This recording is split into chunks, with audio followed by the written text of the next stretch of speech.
여러분 안녕하십니까? 헬로티비 뉴스입니다.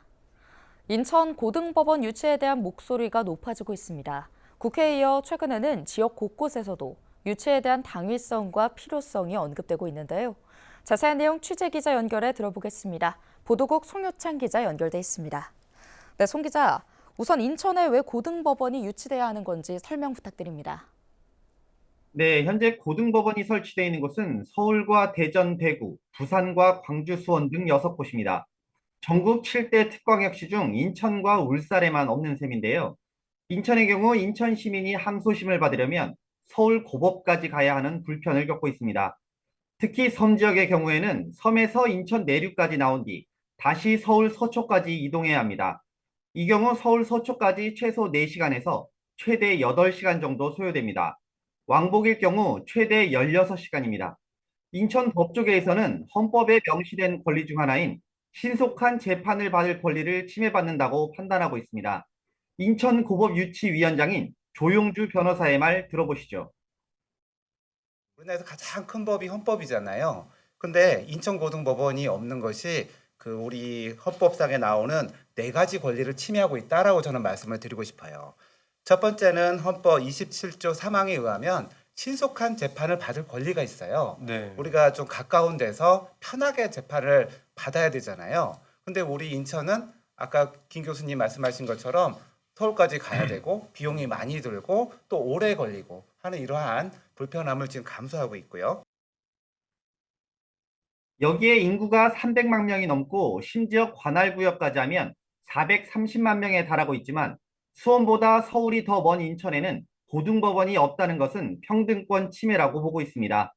또한 법률 서비스를 더 잘 받을 수 있을 경우 기업 활동이 더욱 활발해지고 경제에도 영향을 미치는 만큼 재산권도 침해받고 있고 지방행정과 입법이 있지만 사법이 없는 만큼 지방자치권 침해로 판단하고 있습니다. 지난해 12월 기준 전국 항소심 사건 수는 3만 8천여 건입니다. 이 중 인천 지역 항소심은 2,560건으로 고등법원이 있는 대구보다 많습니다. 특히 인구 10만 명당 항소심 건수는 서울에 이어 두 번째로 높습니다. 신속한 재판을 비롯해 헌법에서 정한 권리를 인천 시민들은 제대로 받지 못하고 있다고 판단한 만큼 고법 유치를 통해 충분히 해결할 수 있을 것으로 법조계는 판단하고 있습니다. 네, 그럼 인천에 고등법원이 설치되면 앞서 언급된 내용 외에도 또 다른 이득이 있는 건가요? 네, 앞서 언급했던 것처럼 법원의 헌법에서 정한 권리를 인천 시민들이 받을 수 있다는 것이 가장 큽니다. 그 다음으로 법조 인프라 등이 확대될 수 있다는 것인데요. 현재로서는 인천에 고등법원이 설치되어 있지 않기 때문에 법조 인프라가 형성되기 어렵고 인천이 소외되었다는 대외적 인식이 여전히 존재해 서울에 있는 유능한 인재들이 인천에 유입되기 어려운 것이 현실입니다. 심지어 인천에 있는 유능한 인재들도 인천에 머물기를 꺼려해서 서울로 취업 가거나 인천을 떠나는 경우가 다반사인데요. 법조계에서는 이 같은 현상이 인천 고등법원 유치로 바뀔 수 있다고 보고 있습니다. 김현진 인하대 로스쿨 교수의 말 들어보시죠.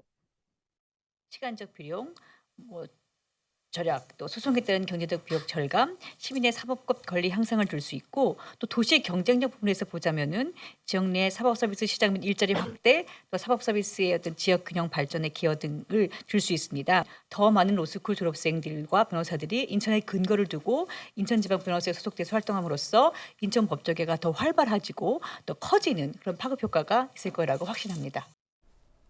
네, 성공적인 설치를 위해서는 정치권의 도움이 절실해 보이는데요. 현재의 상황은 어떤가요? 네, 국회에서 관련 법률에 대한 개정이 필요한 상황인데요. 특히 인천 지역 국회의원 14명 모두 인천 고등법원 유치에 대한 당위성과 필요성에 대해 한 목소리를 내고 있습니다.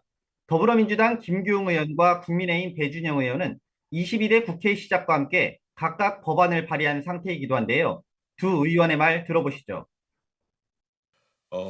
이거는 이제 우리 인천 300만, 또 김포, 부천 해서 430만의 시민들이 신속한 재판을 받을 수 있게끔 하는 법안입니다.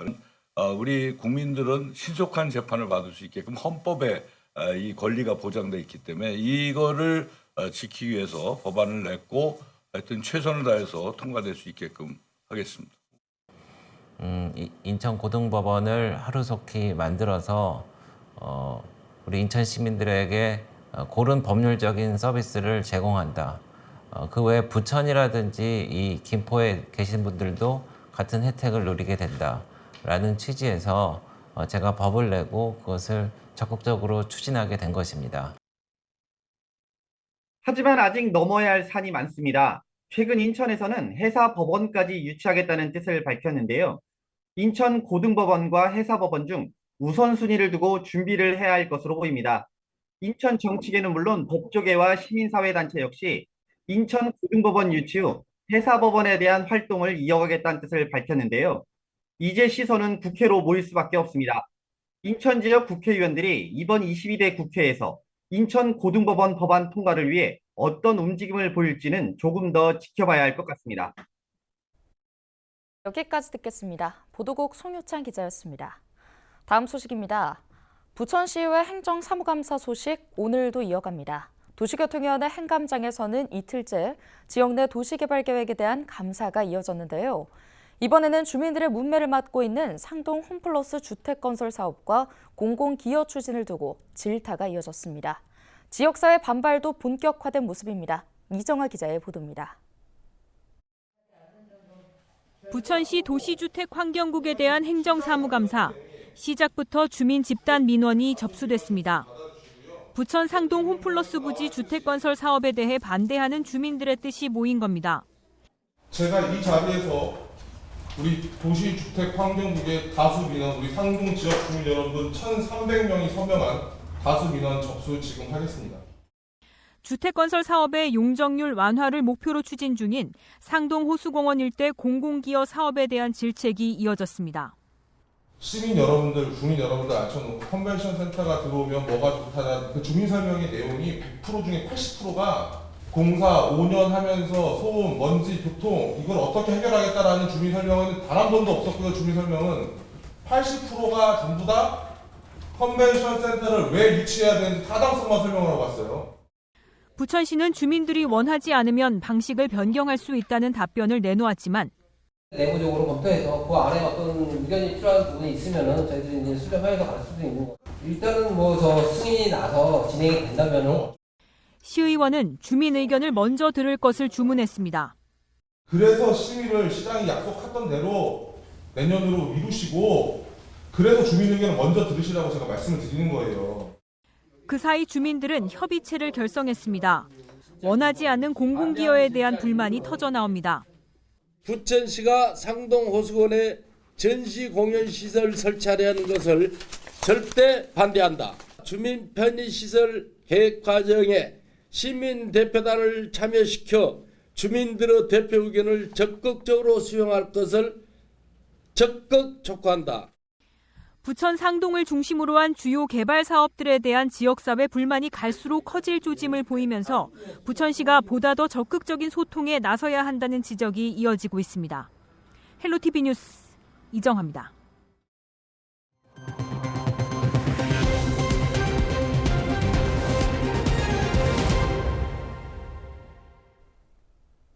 도성훈 인천시 교육감이 전국 시도교육감이 모인 자리에서 특수교사 정원 확대를 교육부에 요구했습니다. 도교육감은 지난 21일 열린 제100회 전국 시도교육감 협의회 총회에서 특수교육 대상 학생에 비해 특수교사가 현저히 적어 과밀학급이 양산되고 있다며 정원 확대가 필요하다고 강조했는데요. 이어 학령기 인구가 줄어들고 있는 반면 특수교육 대상자는 전국적으로 매년 증가하고 있다며 특히 인천은 전국 최고 수준의 증가폭을 보이고 있다고 말했습니다. 현재 인천 지역 특수교육 대상 학생은 지난 2020년 6,223명에서 2024년 8,161명으로 31.1% 증가했습니다. 반면 같은 기간 특수교사 정원은 1,036명에서 1,187명으로 14.5% 증가하는 데 그쳤습니다. 현행 특수교육법에는 특수교육 대상 학생 4명당 1명의 교사가 배치돼야 한다고 명시돼 있지만 실상은 특수교육 학생 7명에서 8명에 1명의 교사가 배치돼 있습니다. 한편 지난달 인천 미추홀구의 한 특수교사가 사망한 가운데 인천시 교육청은 특수교육 전담기구를 설치하는 등 특수교육 여건 개선을 추진하고 있습니다. 경기도의회 교육기획위원회가 내년 경기도 초중등교사 정원 5% 이상 추가 배정과 지방교육재정 교부금을 확대 촉구했습니다. 안광률 경기도의회 교육기획위원장은 기자회견을 열고 경기도 학급당 학생 수는 평균 27.1명으로 전국 평균보다 4.5명이 더 많고 교사 1인당 학생 수는 전국 평균보다 1.7명이 더 많다며 지방교육 재정 교부금 확대의 필요성을 강조했는데요.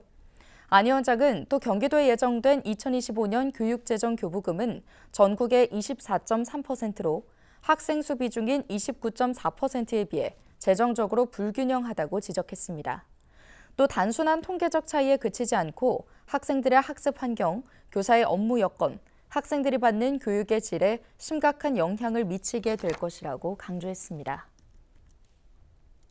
경기도가 1기 신도시 정비 사업의 속도와 완성도를 높이기 위해 노후계획도시 연구회를 본격적으로 운영합니다. 연구회는 경기도 도시계획위원들로 구성했고 노후계획도시 기반 시설 용량 검토와 기준 용적률 설정, 정주 환경 개선 등 정비 기본계획의 합리적 수립을 검토하고 필요시 대안을 제시할 예정인데요. 경기도는 사전 자문 과정에서 제시된 의견 관련 보완을 위해 1기 신도시 각 지자체와 긴밀히 협력하고 11월 말까지 들어온 지자체의 정비 기본 계획을 검토해 올해 말까지 승인한다는 계획입니다. 국토교통부 전세사기 피해지원위원회가 지난 한 달 심의를 통해 전세사기 피해 900여 건을 추가 결정했습니다. 국토부는 지난 11월 6일과 13일, 20일 전세사기 피해지원위원회 전체 회의를 3차례 열고 피해 신청 1,823건을 심의했는데요. 요건 미충족과 보증금 반환 가능 건들을 빼고 남은 938건을 전세 사기 피해로 결정했습니다. 전세 사기 피해 지원위는 지난해 6월 출범 이후 현재까지 3만 3천여 건의 전세 사기 피해 신청을 심의했는데요. 이 중 2만 4,600여 건을 전세 사기 피해로 결정한 상황입니다.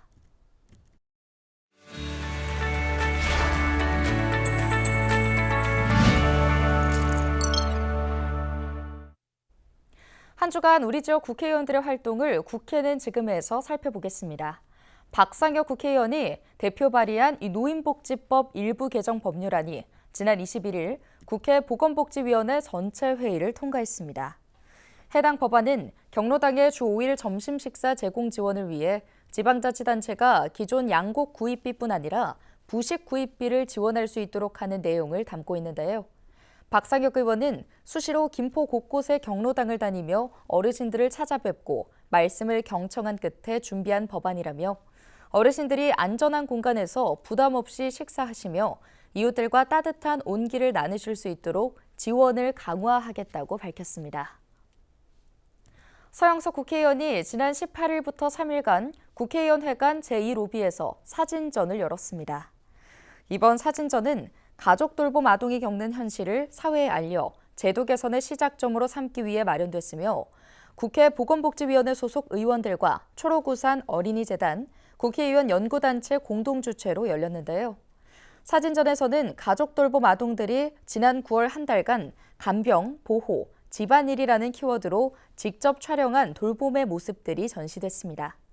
서영석 의원은 21대에 이어 22대 국회에서도 대표 발의한 가족 돌봄 아동, 청소년, 청년 지원 재정법을 반드시 처리해 꿈을 포기하고 가족을 위한 삶을 사는 아이들에게 힘이 되겠다고 밝혔습니다.